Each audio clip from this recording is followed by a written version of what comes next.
Good afternoon. If you guys are wondering why I'm often wearing a jacket and a hat inside, I'll tell you why. I get tired of messing around with the temperature. You put it on and it's too hot, and then you just feel sleepy. And you turn it off and you're too cold. And you gotta find that right mix in the middle. I just got tired of adjusting, and I just find it a lot easier just to wear my layers and a hat and say, not that it doesn't make a difference. I'm not getting charged for the heat. It's a matter of comfort. Anyway, I wanted to talk about American Me and Blood In and Blood Out. And coming from the East Coast, I kind of felt alone in the fact that I love both those movies. I saw both those movies. I think I saw American Me. I think I saw them both on pay-per-view or cable, and then I liked them so much that I ended up renting out the VHS or the CD from the library and watched them over and over again. But I'm on the West Coast now, and I find that a lot more people here on the West Coast have seen those movies. You mentioned almost anybody out here, and these movies are like over 35 years old now, and people still see the movie, they still see the relevance. But back then, back there in New York, whenever I mention anybody, they never heard of the movies. Now, there's a lot to compare about both of these movies, and I can go on for probably 3 hours discussing. So I just want to focus on uh, like one character in both those movies, similar characters, and just kind of compare their themes and wonder how, like, if one movie copied the other movie, or was it a coincidence, or basically, I want to compare the two white Spanish guys in both movies, right? In Blood In, Blood Out, his name was Miklo. And in American Me, his name was JD. And they both were desperately trying to fit in with the gang and in their Latino culture, except in Blood In and Blood Out, Miklo was the main character. Whereas in American Me, JD was a supporting character. Santana was the main character.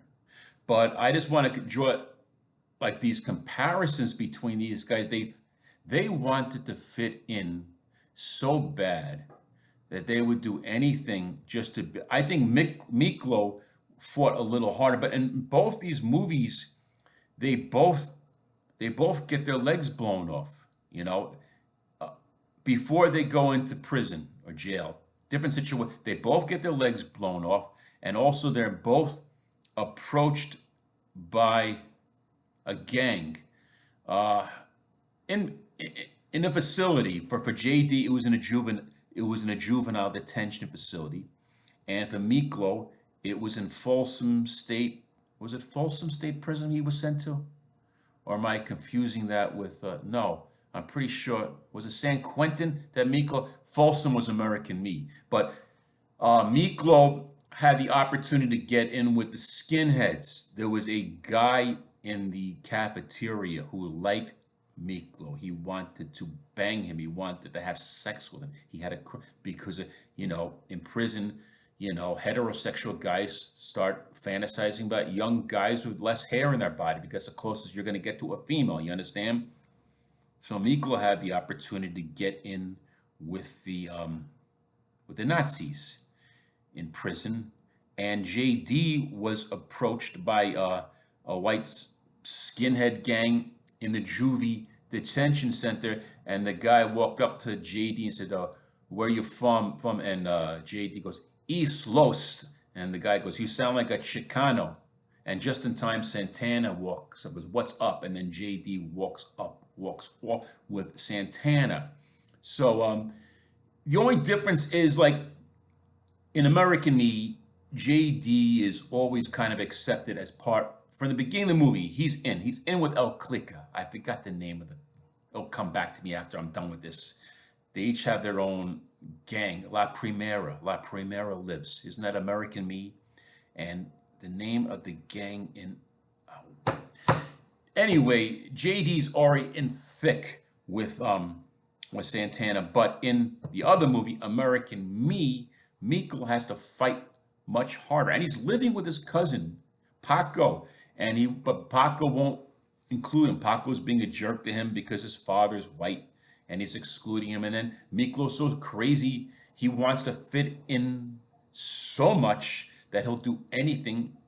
And then that's what ends him up in prison because of Paco is about to get shot by, I forgot his name, the guy from another gang. They had a beef, and then Miklo steps in front of Paco to shield him from the bullet, and Miklo takes the bullet. But that's not when he loses the leg.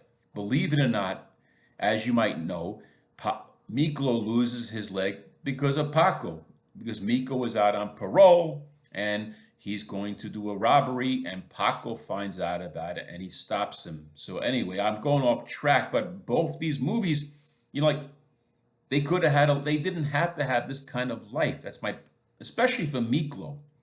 I don't know about JD's situation. I don't know, what occurred, what transpired with JD before getting involved with the gang with Santana. But I know with Miklo, he had other opportunities. He was working for his father, but his father wanted him to beat up the Mexican laborers, and he didn't do that. And him and his father, when they butted heads, and his father knocked him out, or he knocked his father, whatever, and he ran off to live with his mother, who knew Paco and everybody, and he started hanging around Paco. He didn't have to do that. He just wanted some kind of family. That's what it was. It was about family. It was wanting to belong, wanting some. I understand that.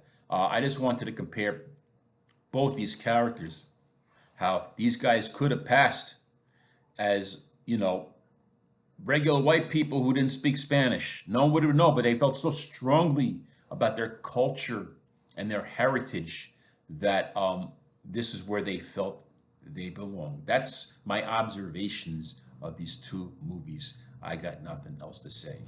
Thank you for watching.